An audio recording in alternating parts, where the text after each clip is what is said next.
आपने भी अपनी लाइफ की अब तक की जर्नी में ये डेफिनेटली फेस किया होगा कि पेरेंट्स को समझाना कभी कभी इज़ अ डॉन्टिंग टास्क। बहुत मुश्किल हो जाता है कभी कभी समझना और समझाना, क्योंकि वो हमारी एज से निकल चुके हैं लेकिन उसके बाद भी हमसे रिलेट नहीं कर पा रहे, हमारे स्ट्रगल्स को नहीं समझ पा रहे। अब वो साइकोलॉजिकली, फिजिकली, इमोशनली कैसे भी हो सकते हैं। तो ऐसा नहीं है कि हम शायद खुद ही वो बॉन्ड नहीं बनाना चाह रहे। कभी कभी बहुत एफर्ट्स देने के बाद भी ना वो बैलेंस नहीं बैठ पाता।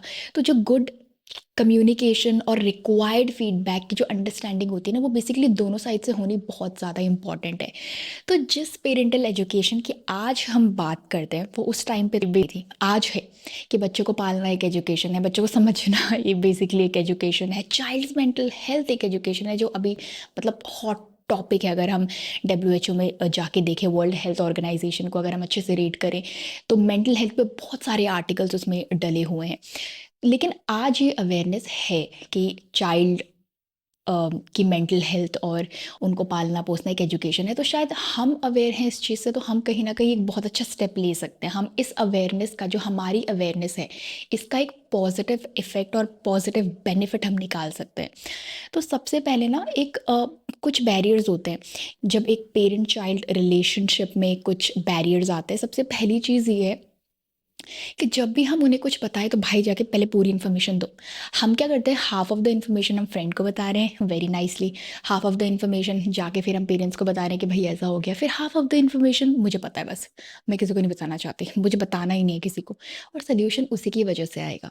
तो ये जो एक बैरियर हमने खुद ही क्रिएट कर लिया है, उसको हटाना बहुत इंपॉर्टेंट है। वो ट्रांसपेरेंसी नहीं आएगी तब तक, तब जाके एक अच्छी पेरेंट चाइल्ड रिलेशनशिप फॉर्म होगी।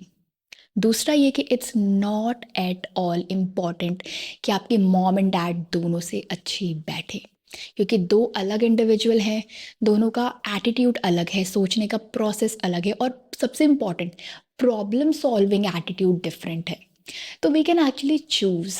कोई बहुत ज़्यादा एरोगेंट हो सकता है, लाउड हो सकता है, कोई बहुत डिसेंट हो सकता है। मोस्टली मदर्स होती हैं, कुछ केसेस में मैंने फादर्स भी देखे हैं। तो you can actually choose your right parent कि किससे जाके पहले बात करनी है, किससे आपकी अंडरस्टैंडिंग ज़्यादा अच्छी बैठती है, किसको जाके पहले बताना है। राइट, जैसे मैं मेरे घर में लकीली फॉर्चुनेटली दोनों से बात कर लेती हूँ। I think it also depends on how you are taking the conversation forward. आप कहानी शुरू कैसे करते हो और कहानी ख़त्म कैसे करते हो। एक बहुत बड़ा सीक्रेट मैं बताती हूँ, मुझे ऐसा लगता है अपने पर्सनल एक्सपीरियंस से, कि जिसकी वजह से ना पेरेंट चाइल्ड रिलेशनशिप अफेक्ट होते हैं या फिर बेटर हो सकते हैं। अफेक्ट होता है इन द सेंस कि अगर हम ये ना करें तो अफेक्ट होंगे, और ये करेंगे तो बेटर होगा। दूसरा ये रीज़न है, क्या चीज़ वो ये है कि जब पेरेंट्स अपनी टेंशन और अपने प्रॉब्लम्स को टेबल पे लेके बैठे, डिस्कशन करें, तो हमें भी उसको सुन के, क्योंकि अब हम अडल्ट हो गए ना, हम बड़े हो गए, तो हम टेकन फॉर ग्रांटेड वाली चीज़ नहीं कर सकते। हम इग्नोरेंस में नहीं जी सकते। ठीक है, लाइफ है, फैमिली लाइफ है, हाउस लाइफ है, ठीक है, आपका योगदान बहुत इंपॉर्टेंट है। तो हमें भी उन कॉन्वर्जेशन को सुन के ना एक रिक्वायर्ड फीडबैक देना चाहिए, जो कि हम कर सकते हैं। तब जाके वो एक फ्रेंड वाला बॉन्ड बनता है, जिसकी हम हमेशा कंप्लेन करते हैं ना कि यार एक पेरेंट का एक बच्चे से बहुत फ्रेंडली रिलेशनशिप होना चाहिए। तो वो होगा कैसे?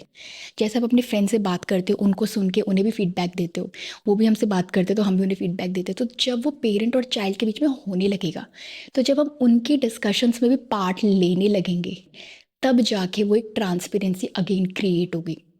Right. And the next important thing is कि मुझे ऐसा लगता है कि कभी कभी हम इमोशनल फैक्टर्स की वजह से भी बहुत बातें पेरेंट्स से छुपाते हैं, ये सोचकर कि अरे यार वो दुखी हो जाएंगे, अरे यार वो सैड हो जाएंगे। इसीलिए वो प्री जजमेंटल जो पेरेंट्स का बन रहा है ना, वो इसीलिए बन रहा है क्योंकि हम उन्हें सिर्फ अपनी हैप्पी हैप्पी चीज़ें बताते हैं, सैड चीज़ें बता ही नहीं रहे। तो जब उन्होंने आपको हैप्पी, सैड, आपका फेलियर, सक्सेस दोनों चारों ही देखा होगा ना, तब जाके उनका भी वो एक प्री जजमेंटल थॉट प्रोसेस नहीं बनेगा कि अरे हमारा बच्चा तो ऐसा ही है। वो ट्रांसपेरेंसी आनी इज़ वेरी वेरी इंपॉर्टेंट। ठीक है। And the last important thing मुझे ऐसा लगता है कि हम पेरेंट्स को प्री जज कर लेते हैं। ठीक है, वो प्री जजमेंट बना लेना कि जस्ट बिकॉज ऑफ उनका एक सॉर्ट ऑफ बिहेवियर की वजह से कि अरे रिएक्शन तो ऐसा ही आता है। तो कभी भी कोई भी कॉन्वर्जेशन करने से पहले डू नॉट प्री जज कि ऐसा रिएक्शन आएगा या वैसा ही रिएक्शन आएगा। तो जब तक ये जो ट्रांसपेरेंसी शायद दोनों तरफ से ख़त्म नहीं होगी, that relationship will not be better. तो आई थिंक हमारा भी योगदान है और शायद उनका भी। तो मेक श्योर वो ट्रांसपेरेंसी रहे and do the right things.